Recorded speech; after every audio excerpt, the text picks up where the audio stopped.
تو این دهه آخر، تو این چند سال آخر، اونقدر کتاب روانشناسی از زبانهای مختلف از غرب اروپا ترجمه شده به زبان فارسی بی نهایت با قیمت گزاف و یک جذابیت ایجاد کردن برای خریدن کتاب روانشناسی.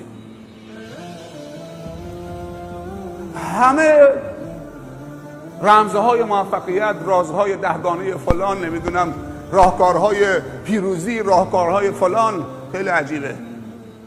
در اروپا الان با فاصله هر 1 کیلومتر 500 متر یک مرکز مشاوره‌ای هست. در صدر اسلام کتابی که حیات بخش بود و نجات دهنده بود و سلامت و سعادت آفرین بود قرآن بود. الا به ذکر الله تطمئن القلوب. در صدر اسلام نه کسی خودکشی کرده نه کسی سکته کرده، یا در جهاد شهید شدن یا با مرگ طبیعی یا با مریضی مردن. در صدر اسلام نه کسی خودکشی کرده نه کسی سکته کرده، نه سکته مغزی نه سکته قلبی. کتاب روانشناسی هم کسی نخونده که روانش درست بشه.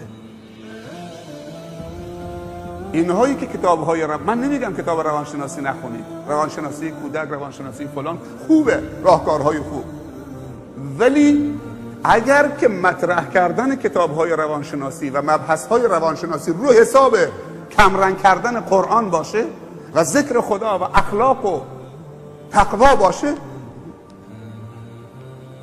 این همه کتاب روانشناسی تو تاقچه تو کتابخانه صف کشیده با قیمت گزاف، طرف حاضر یک کتاب روانشناسی که رازهای موفقیت خیلی عنوانش هم جذابه 10,000 تومان بخره، ولی حاضر نیست یه تفسیر نور بخره.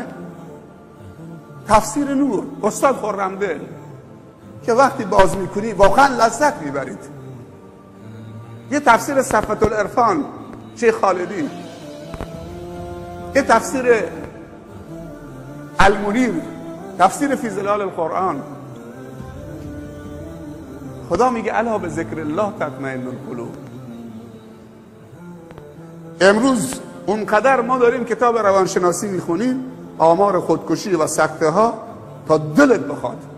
هر روز میشنویم فلان تاجر میلیونر همین چند روز پیش تو بندر عباس خودکشی کرده، با اون همه شخصیت، با اون همه اسم و رسم. وقتی گفتم من تعجب کردم، فلان تاجر میلیونر خودکشی کرده که یک قلم جنسش 2 میلیارد قیمتشه، یک دستگاهش 2 میلیارد قیمتشه. و چرا خودکشی میکنی؟ خداوند میگه لا تقتلوا انفسکم ان الله کان بکم رحیما. با مشکلات خودتون رو نکشید، خدا به شما رحیمه.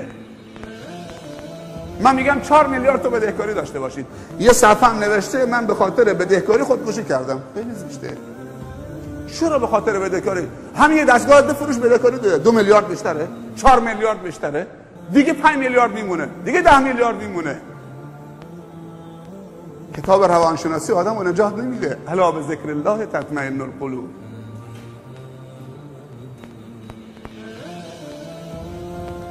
فلانی تناب زده پنکه خودش رو خودکشی کرده، فلان پروفسور، فلان دکتر پزشک نسخه سلامتی می نویسه، یا تریاک میکشه یا سیگار میکشه یا مشروب میخوره. خیلی عجیبه.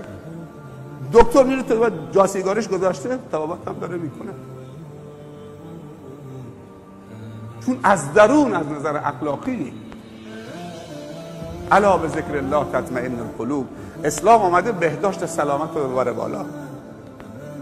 پس 4 تا کمیته تشکیل دادن: کمیته آموزشی، کمیته فرهنگی و کمیته ورزشی برای سلامت. اگه شما به روز آمده بودید یک کمی اون طرفتر میرید، به طرف شب یه زمین فوتبالی دارن، خودشون میگفتن ما وقتی وارد شدیم اون شب دیدیم که دور تا دور زمین همون لاستیکای تریلی آوردن، چاله زدن، تو چاله گذاشتن. خودمون با جوانان که تو ماشین بودیم گفتیم اینا چقدر حوصله داشتن، این همه تایر از کجا آوردن؟ ماشاءالله، این همه تایر از کجا آوردن؟ همه کار جواناست دیگه. بعد که رفتیم اونجا تو جلسه شون که نشستیم با دوستان صحبت کردیم، گفتن ما 6 تا تریلی تایر آوردیم، چون پول نداشتیم که دیوار پیش ساخته با بلوک و سیمان درست بکنیم دور زمین ورزشمون، مجبور شدیم بریم 6 تا تریلی تایر کهنه رو جمع بکنیم، بار بزنیم، بیام خالی بکنیم، اینجا چه؟ بچینیم دور زمینمون. چقدر جوان همت داره. 6 تا تریلی. این پدرها کجان؟ علما کجان؟ خیرین کجان؟ بزرگترها کجان؟ که سوال بکنن بچه هاشون چه کار دارن میکنن، جواناشون چه کار دارن میکنن. ما رهاشون کردیم، خودشون دارن تلاش میکنن. 6 تا تریلی. حالا این همت و این تلاش و این استعداد و این خستگی ناپذیر، واقعا خستگی ناپذیرن. اینا رو اگر جهت بدیم با اعتیاد مبارزه میکنن یا نه؟ با خیلی مسائل مبارزه میکنن، با دست خالی خودشون داره هم جمع شدن. بعد یک کمیته شون هم کمیته مالیه، منتظر خیر هم نشدن که با جیب پر بیاد بگه این 50 میلیون. اگه چنین خیری بیاد از بیرون بگه این 50 میلیون آدم خودباخته میشه، ولی وقتی اندک اندک خودش جمع کرده با قناعت از تو دلش در آورده، اگه خیرم بعد پیدا بشه بگه 100 میلیون، اون 100 میلیون رو حیف و میل نمیکنه، چون خودشون همت بلند داشتن، خودشون شروع کردن، خدا اونو برکت داده. بعد آمدن چهارمین کمیته، کمیته مالی. کمیته مالی برای چیه؟ برای حمایت از کمیته فرهنگی، برای حمایت از کمیته ورزشی، برای حمایت از کمیته آموزشی. آموزش خرج داره، کار فرهنگی خرج داره، مکتب خانه خرج داره، هزینه داره. بعد خود دوستان میگفتن یک کمیته کم داریم. به نظر شما کدوم کمیته هست؟ بزن قدر بلند شو، بلند بلند بلند. این آقا پسر ظاهرا تو اون جلسه بوده، یادشه. چه کمیته کم دارید؟ بانوان. بانوان یعنی چه؟